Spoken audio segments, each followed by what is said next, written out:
أعوذ بالله من الشيطان الرجيم.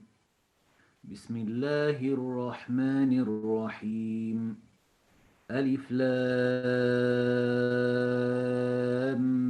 ميم صاد. كتاب أنزل إليك فلا يكن في صدرك حرج منه لتنذر به وذكرى للمؤمنين.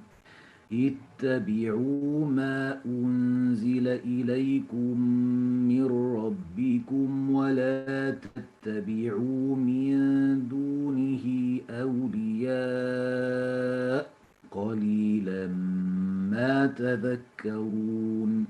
وكم من قرية أهلكناها فجاءها بأسنا بياتا أو هم قائلون.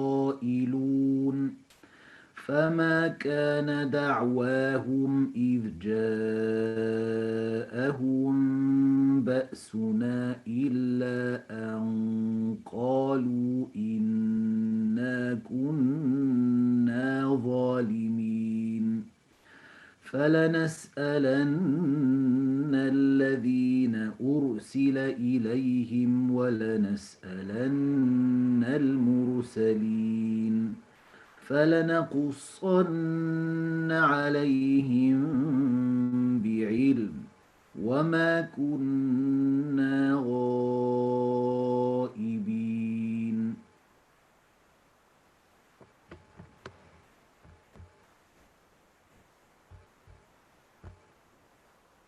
Alif Lam Mim Sad.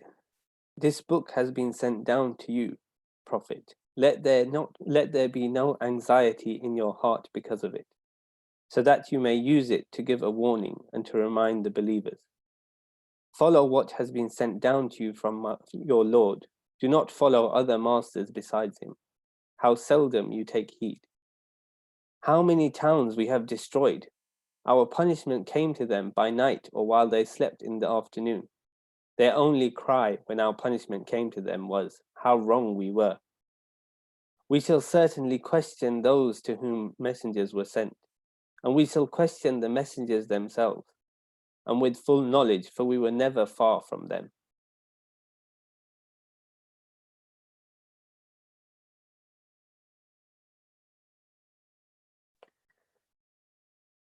Bismillah, alhamdulillah, wa salatu wa salamu ala rasulillah, wa ala ahlihi wa sahbihi wa ala, amma ba'd.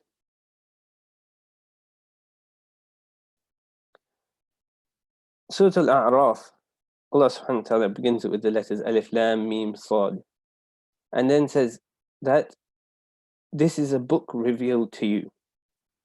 That this is a book that has been sent down to you, so let there be no anxiety in your heart. And Allah subhanahu wa ta'ala in this way, he starts this surah by reassuring the Prophet sallallahu alaihi wasallam. And one of the first things that we'll say, and you know, Sheikh Abu Umaisa, he touched upon this in the very first session, these letters that come at the beginning of some of the surahs of the Quran. One of the things that the scholars have said about them is that they are almost a challenge that this book is composed of the same Arabic letters that you are used to, that you use in your speech and your writing. And yet this book is not like any of your speech or your writing. It is inimitable. So this book is a book that has been sent down to you, O Prophet Muhammad sallallahu alaihi wasallam. So let there be no anxiety in your heart because of it. Don't have any doubt, any hesitancy in conveying this warning. So Allah subhanahu wa ta'ala, he starts this surah by comforting the Messenger sallallahu alaihi wasallam. And this surah is Meccan. It's a surah that was revealed in Mecca at a time when the Prophet ﷺ and the believers were still surrounded by those who disbelieved and those who were oppressing them. So the Prophet ﷺ is being comforted in this way. And this is one of many such occasions in the Quran where Allah subhanahu wa ta'ala does this. Yeah, we have multiple occasions where Allah subhanahu wa ta'ala tells, for example, tells the Prophet sallallahu alaihi wasallam to don't be hasty about trying to recite in Surah Al-Qiyamah. Rather, Allah subhanahu wa ta'ala is the one who will collect it in your heart. Oh, we know in other places in the Quran or in Surah Al-Qalam, Allah subhanahu wa ta'ala again comforts, reassures the Prophet sallallahu alaihi wasallam about them calling him, crazy, or calling him a liar or a soothsayer. Allah subhanahu wa ta'ala comforts the Prophet sallallahu alaihi wasallam. And we know that Allah subhanahu wa ta'ala has taken the Messenger sallallahu alaihi wasallam as his Khalil, as his close companion. And you see the mercy and the care that Allah subhanahu wa ta'ala has for his slaves and for his servants, and in particular for the Messenger of Allah sallallahu alaihi wasallam through these ayat. So this was the first point I wanted to start with. And in fact, this issue, the second point on this in relation to this second ayah of the surah, the Prophet sallallahu alaihi wasallam is being comforted. His doubts are being addressed. He's being given reassurance. And this was similar to other prophets, the other great prophets. We know Ibrahim alayhi salam. Allah subhanahu wa ta'ala provided him that miracle of the birds that he told Ibrahim alayhi salam to slaughter and then place on mountains. And then Allah subhanahu wa ta'ala brought the birds back to life. To do what? To make contentment in the heart of Ibrahim alayhi salam. We see with Musa alayhi salam, he asked to see Allah subhanahu wa ta'ala, and Allah subhanahu wa ta'ala told him to look at this mountain. Allah subhanahu wa ta'ala revealed himself to the mountain to show Musa alayhi salam Allah subhanahu wa ta'ala, his existence, his magnificence, and so on. We see similar with Nuh alayhi salam when he beseeches Allah subhanahu wa ta'ala in relation to his son, and then Allah subhanahu wa ta'ala tells him that you don't need to worry about your son. Okay, he's not actually your son because of his actions. So Allah subhanahu wa ta'ala, in this way, he addressed the concerns of his messengers. He addressed their hesitancy, their doubt, their anxiety. And such is the virtue of these prophets and the Prophet Muhammad sallallahu alaihi wasallam, and the importance of the message that they were bringing, that Allah subhanahu wa ta'ala did this. The second point on this same ayah, these doubts and hesitance, it does come to people, and it even came to the messengers alayhimus salatu wassalam. And it's one of the ways that shaitan comes and whispers and causes doubts to us.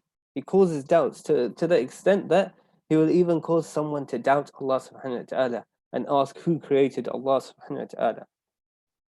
So we should take reassurance from this, that these doubts aren't something that, if we're having doubts, this means we're an evil person. No, doubts are something that comes to all of us and can be specifically brought by the shaitan. So we take reassurance from this, and we take reassurance from these ayat. Allah subhanahu wa ta'ala is telling us, just as the Prophet sallallahu alaihi wasallam is addressed, we can take reassurance from these ayat. This is a book that has been sent down to the Prophet sallallahu alaihi wasallam, but for us as well. You don't need to have any doubt in it. You don't need to have any hesitation. And we also see here the mercy of the Prophet sallallahu alaihi wasallam, the care and love and compassion that he had for his people. He was worried the people would not believe. He was worried about them not believing. And we see this again elsewhere. Allah subhanahu wa ta'ala tells the Prophet sallallahu alaihi wasallam multiple times that your responsibility is only in conveying. You have to convey the message. That's your responsibility.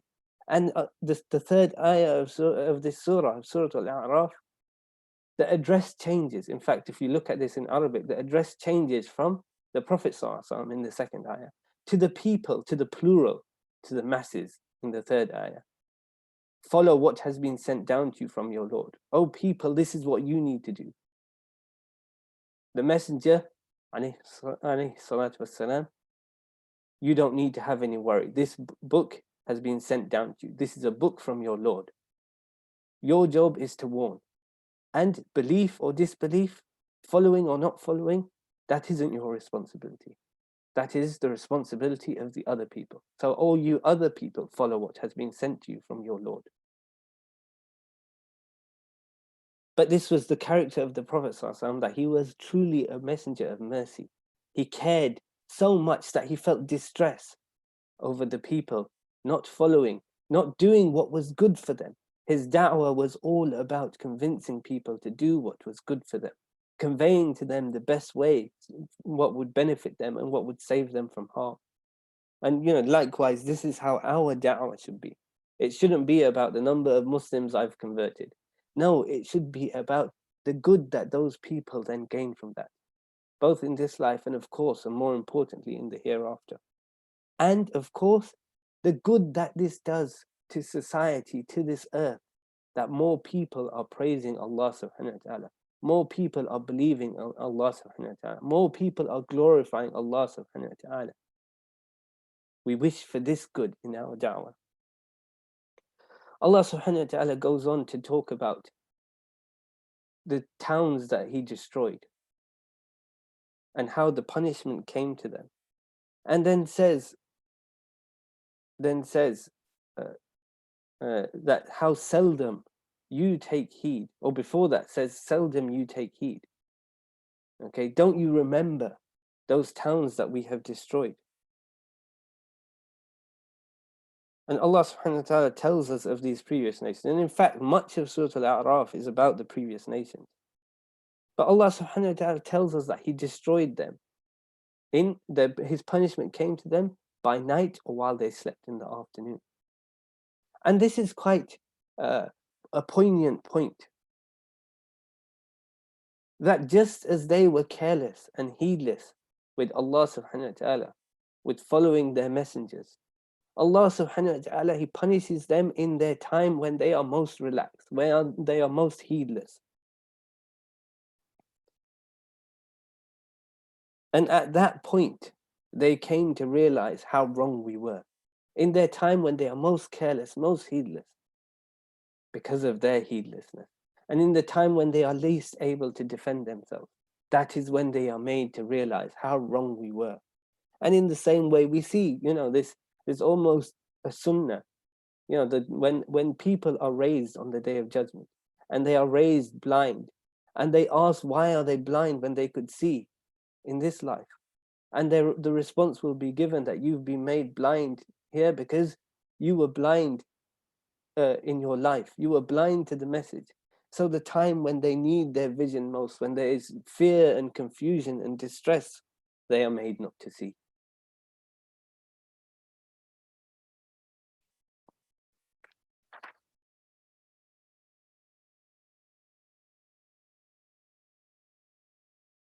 Third point on this section,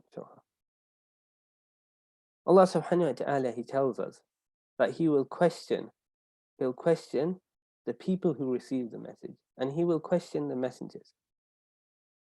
Okay, but then Allah subhanahu wa ta'ala, he tells us that he has full knowledge of what we do. He was never far, he was never absent, he was never unknowing of what we were doing. So the question that we should ask ourselves and we should ponder and reflect on, why does Allah subhanahu wa ta'ala question us about our deeds, question others about our deeds? The earth will be made to speak of our deeds and to give the evidence for or against us. Our limbs similarly will be made to speak, to give the evidence for or against us. Why? If Allah subhanahu wa ta'ala knows and has recorded all of our deeds already, was present and aware for all of them, what is the need for this? And we see in this how Allah subhanahu wa ta'ala, he establishes the evidence and we witness it. We will witness this questioning. We will be present for it. So none of us will have an argument. None of us will be able to question Allah subhanahu wa ta'ala's judgment. We will see Allah subhanahu wa ta'ala's justice. We will see all of our deeds. We will have the evidence. We won't be able to say, actually, that deed in my book, that's not mine. Because the evidence will be there, the corroborating evidence, the witnesses, and so on and so forth. So we will see Allah subhanahu wa ta'ala's judgment. And we will also see his mercy. We will see how Our deeds have been multiplied. And again, there are witnesses for that. There's evidence. The earth will speak on our behalf. We will see all of these things. We will see even more so the greatness of our Lord through these things, through how Allah subhanahu wa ta'ala will question us and others, and the earth and our limbs and so on and so forth. And we ask Allah subhanahu wa ta'ala to make us from those who our questioning is positive. And our questioning is a source of joy for us. Our books will be given to us in our right hands and we will be joyous with it. As we said, this is a longer session. There's a second portion of the Quran which our brother Atiq will now recite, inshallah, and we'll cover.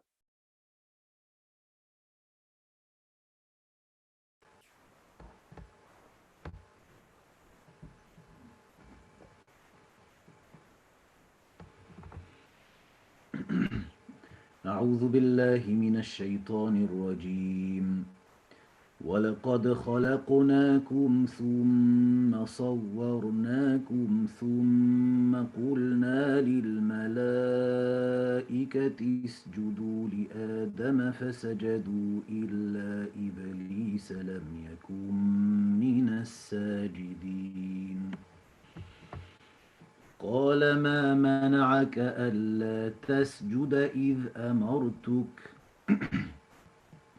قال أنا خير منه خلقتني من نار وخلقته من طين قال فاهبط منها فما يكون لك أن تتكبر فيها فاخرج إنك من الصاغرين قال أنظرني إلى يوم يبعثون قال إنك من المنظرين قال فبما أغويتني لأقعدن لهم صراطك المستقيم ثم لآتينهم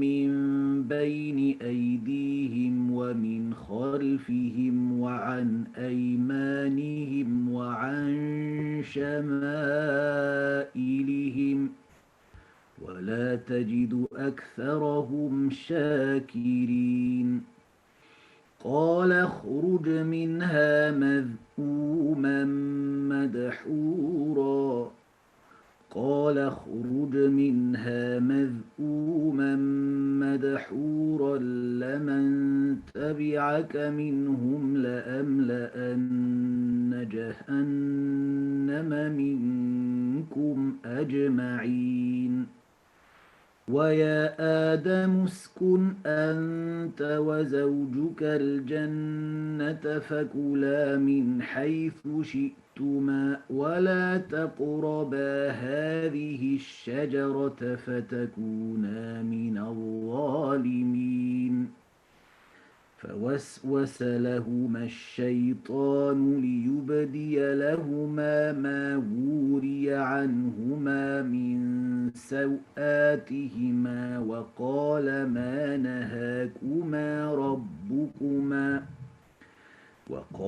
ما نهاكما ربكما عن هذه الشجرة إلا أن تكونا ملكين أو تكونا من الخالدين وقاسمهما إني لكما لمن الناصحين فدلاهما بغرور فلما ذاقا الشجرة بدت لهما سوآتهما وطفقا يخصفان عليهما من ورق الجنة وناداهما ربهما ألم أنهكما عن تلكما الشجرة وأقل لكما إن الشيطان لكما عدو مبين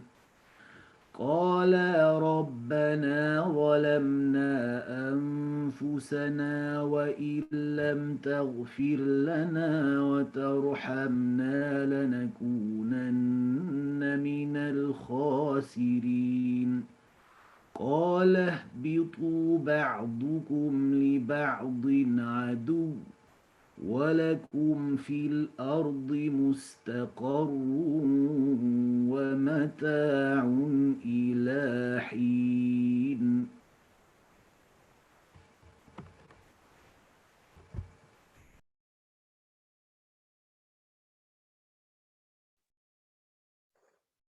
We established you, people, on the earth and provided you with a means of livelihood there. Small thanks you give. We created you, we gave you shape, and then we said to the angels, bow down before Adam. And they did, but not Iblis. He was not one of those who bowed down. God said, what prevented you from bowing down as I commanded you? And he said, I am better than him. You created me from fire and him from clay.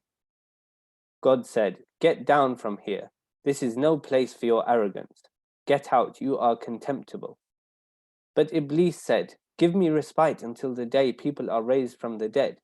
And God replied, you have respite. And then Iblis said, because you have put me in the wrong, I will lie in wait for them, all on your straight path. I will come at them from their front and their back, from their right and their left, and you will find that most of them are ungrateful. God said, get out, you are disgraced and banished. I swear I shall fill hell with you and all who follow you. But you and your wife Adam live in the garden. Both of you eat whatever you like, but do not go near this tree, or you will become wrongdoers.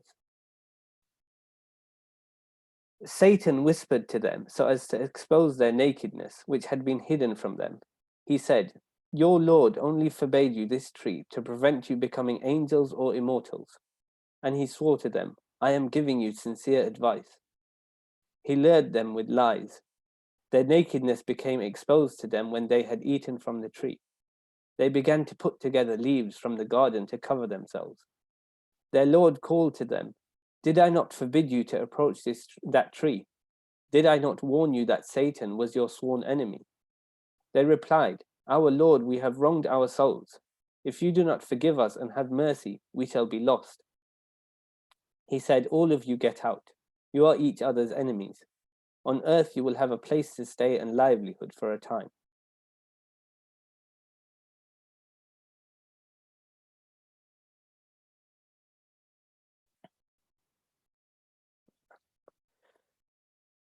So we hear in this portion of the Quran, and it comes only very slightly after the portion we, Brother Atiq, previously recited.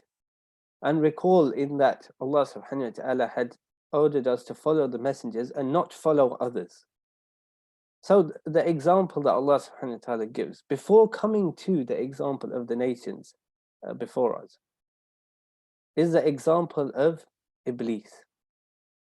And one of the first questions that I think we should always ask ourselves, that is valuable for us to ask ourselves, when reading the Quran, when reflecting upon the Quran, is when we find an incident, a story, and something that is being narrated to us, narrated again, repeated, we should ask ourselves, what is the difference here? Is there something different here? And if so, what benefit, what lesson can we draw from that? And we find that the narration of this story, of this incident here, is very much, it feels a lot more focused on Iblis. You know, you look at the way the incident or the similar is narrated in Surah Al-Baqarah, for example, right towards the beginning of Al-Baqarah. It's more about Adam alayhi salam and Hawa, and how you know, they were made to live in Jannah, and then they were tempted by the shaitan, but they ate from the tree and then they were sent down. Whereas this is the ayat here also discuss and give us the information about Iblis. So what can we learn specifically from the example of Iblis?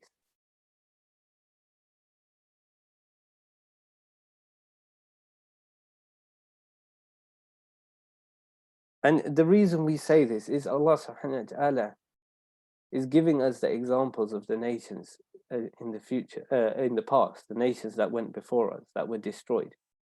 But before that gives the example, this example of Iblis. And remember, says that little do you pay heed. So this is something we need to pay heed of. We need to be aware of. We need to think about and compare ourselves to. We find that Iblis, and we know this from other sources, or this is something that is recorded in the tafsir, is Iblis was actually, we know he was not an angel. He was a jinn, but he was amongst the angels because of his status, because of his worship and his righteousness. But when he was commanded to bow down to Adam alayhi salam, he refused, and he refused on account of his pride. He refused on account of his pride. When Allah subhanahu wa ta'ala asked, what prevented you? What was it that made you not bow down as I had commanded you? He said, I am better than him. Okay. All the scholars of tafsir, they always comment on this, that this is what he says next, you created me from fire and him from clay. This was qiyas batil. It's it's a false thinking, false logic that he came with here. That he said, because I'm from fire and he's from clay, I'm better than him. Okay, but the issue here was his pride. So with pride, he had said, the reason I disobeyed you was because I feel that I am better than him. So why should I have to bow down to him? So he starts with this pride. And then Allah subhanahu wa ta'ala, after telling him to get down from there, why? Because his pride is not allowed in Jannah. And actually, reflecting on this, you can recall the hadith in which we are informed that anyone with even an atom's worth of pride can't enter Jannah. Okay, that has to be removed from their heart first. Pride is not something that is allowed, that is permitted in Jannah. So he is ordered out. And when he is ordered out, he asks Allah subhanahu wa ta'ala for a reprieve, for respite. Okay, don't punish me yet, don't destroy me yet, give me some time. Allah subhanahu wa ta'ala, so merciful, grants him time.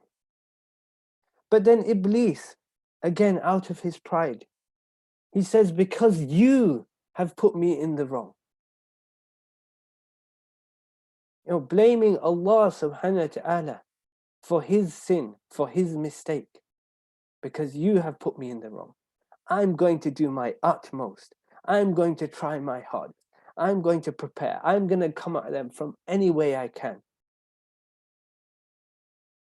so that this creation that you created, his descendants, are ungrateful to you.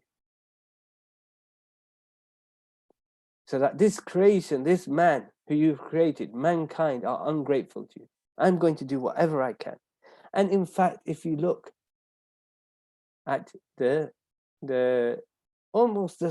sunnah, the way of people, you find that those who are in disobedience, Allah subhanahu wa ta'ala gives them time, and they disobey Allah subhanahu wa ta'ala more. But those who are accepting of their faults, like Adam alayhi salam here, when Iblis tempts Adam alayhi salam and Hawa to eat from the tree, Adam alayhi salam, he admits his fault. رَبَّنَا ظَلَمْنَا أَنفُسَنَا, we've wronged ourselves. We're responsible for it. It's our sin. We accept that. For those, Allah subhanahu wa ta'ala increases them in good. Those who disobey, they don't accept their fault. They don't turn back to Allah subhanahu wa ta'ala. Allah subhanahu wa ta'ala increases them in evil. Whereas those who, when they make a mistake, when they disobey Allah subhanahu wa ta'ala, they are accepting of their faults. They're turning back to Allah subhanahu wa ta'ala. Allah subhanahu wa ta'ala takes away that evil deed, replaces it with something good, and increases them in that good. So the comparison for us, what do we do when we make a mistake? Do we, out of pride and arrogance, say, actually, I haven't done a mistake, justify our mistakes to ourselves, and continue on in those mistakes and those errors? Or do we accept, confess to Allah subhanahu wa ta'ala, put our head down in sujood, and accept our mistakes and ask Allah subhanahu wa ta'ala for forgiveness? So who do we want to be like? Do we want to be like Iblis? And the other thing to note, Iblis, he had his raised status. He had the nature of his creation, the things, the blessings that he had been given, and he let them blind him to the obedience of Allah subhanahu wa ta'ala. So again, look at yourself. Do you let the blessings that you have been given blind you to the obedience of Allah subhanahu wa ta'ala? Because, as I said, the example is given for us to take heed of. Allah subhanahu wa ta'ala tells us to take heed of by telling us how little we take heed. The next question or point to reflect upon: why does Allah subhanahu wa ta'ala tell us so much of Iblis and his plans? That Iblis was given this reprieve, this respite. That he then said that he was going to lie in wait for us. He was going to be waiting on this straight path to make us deviate. That he will prepare for us and he will come at us from any angle, in any way that he can. Why does Allah subhanahu wa ta'ala tell us this? And as always, ask yourselves these questions, because the Quran, its purpose is our guidance. We should be asking from every ayah we read, what is the lesson that I should take from this? What is the guidance? Why is Allah subhanahu wa ta'ala informing me of this? Does Allah subhanahu wa ta'ala want me to learn from this? What can I learn from it? Read the tafsir and reflect upon the ayat of the Quran. And Allah subhanahu wa ta'ala is telling us about the efforts that Iblis is going to mislead us. Allah subhanahu wa ta'ala tells us how he was so easily able to exploit the wishes and desires of man, the wishes and desires of Adam and Hawa. That even though Allah subhanahu wa ta'ala had told them, commanded them, don't go near this tree. And this shaitan, this Iblis, he's your clear enemy. Allah subhanahu wa ta'ala had told them this. And yet Iblis was able to exploit their desires. So Iblis, he's not someone who we can just disregard. Okay?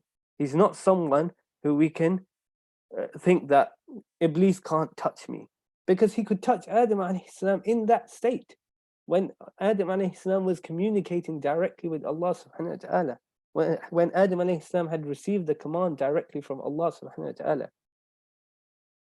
But Allah subhanahu wa ta'ala, he doesn't tell us to fear Iblis. When he informed Adam alayhi salam, he said, all of you get out from Jannah. You are each other's enemies. You're both enemies to each other. Just like Iblis is our enemy. Just like we are Iblis's enemies, Iblis is our enemy. And Allah subhanahu wa ta'ala tells us in other places in the Quran, and here, to take him as our enemy. In other places, even more explicitly, take him as your enemy. Not fear him, take him as your enemy. Just like he has prepared for us. He lies in wait for us. He comes at us from any angle, any avenue he can. We too should prepare for him. We too should be on the attack or on the defense from his attacks. We should be preparing ourselves, protecting ourselves, taking him as an enemy.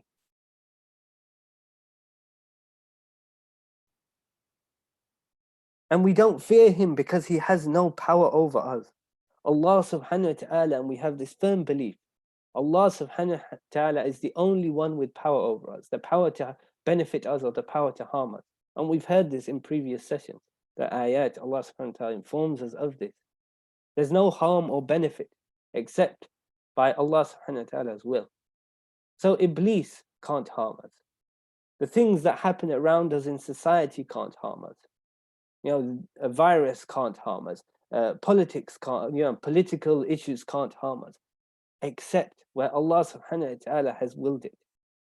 So we don't fear any of these things. We fear Allah subhanahu wa ta'ala. But we take precautions. We take Iblis as our enemy. We prepare for him as our enemy.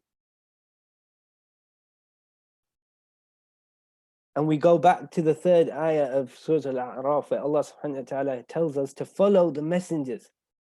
Obey Allah subhanahu wa ta'ala. Don't follow other than the messengers, other than the message that they came with, other than what was revealed. Don't follow Iblis. Don't follow his footsteps. So again, why are we being told about Iblis and all that he did and what he planned? We need to remember his story. Firstly, his pride and his denial and his refusal has led him to this destruction. Allah subhanahu wa ta'ala gives the examples of the nations before us, how they effectively followed Iblis. Iblis came to them and whispered to them and told them, your prophet is insane. Your prophet, look at his followers, they're all the poor, weak people. Your prophet is like this and like that, a liar, a cheat, whatever. Your prophet, he's, strange. And they followed him. They followed him. They didn't follow their messengers. And such was their destruction as well. So we need to remember his story, remember the nations who followed him, and make sure we don't follow the footsteps of Iblis, and we don't follow the footsteps of the nations before. And instead we follow what has been revealed, and we protect ourselves. We take him as an enemy, and we protect ourselves from his waswas, from his whispers, and that which he will come to us with. And then remember also the difference between him and Adam alayhi salam, because the clear contrast is given. The one who did not take responsibility for his mistakes, the one who did not turn back to Allah subhanahu wa ta'ala, is destroyed, is the accursed, disgraced shaitan. And the one who turned back to Allah subhanahu wa ta'ala, who said to Allah subhanahu wa ta'ala, we have wronged ourselves. If you don't forgive us and have mercy on us, we're lost, we're destroyed, we're finished. Those, Allah subhanahu wa ta'ala, he accepted their repentance. And he increased them in good and increases them in good in this way, those who turn back to him. So when they left their pride behind, they gained the success. And the one who did not leave his pride behind is destroyed. And we ask Allah subhanahu wa ta'ala to make us from those who leave our pride behind, who turn to him in repentance, confessing our sins. And we ask Allah subhanahu wa ta'ala to make us from those who take Iblis as our enemy, not to be feared, but certainly not to be followed, for us to protect ourselves against him, to prepare ourselves for his attack. وأقول قولي هذا واستغفر الله لي ولكم ولسائر المسلمين فاستغفروه إنه هو الغفور الرحيم. Also, just a very brief reminder that this is the day of Jum'ah, not only in Ramadan, but it's the day of Jum'ah in the last period of time between Asr and Maghrib, and this is a time when we know the dua is responded to. So we've made some dua, but increase in the dua before the opening of your fast and on this blessed day and this blessed time. سبحانك اللهم وبحمدك أشهد أن لا إله إلا أنت أستغفرك وأتوب إليك. I think we'll stop there inshallah because it's already gone on quite long. Wassalamu alaikum wa rahmatullahi wa barakatuh.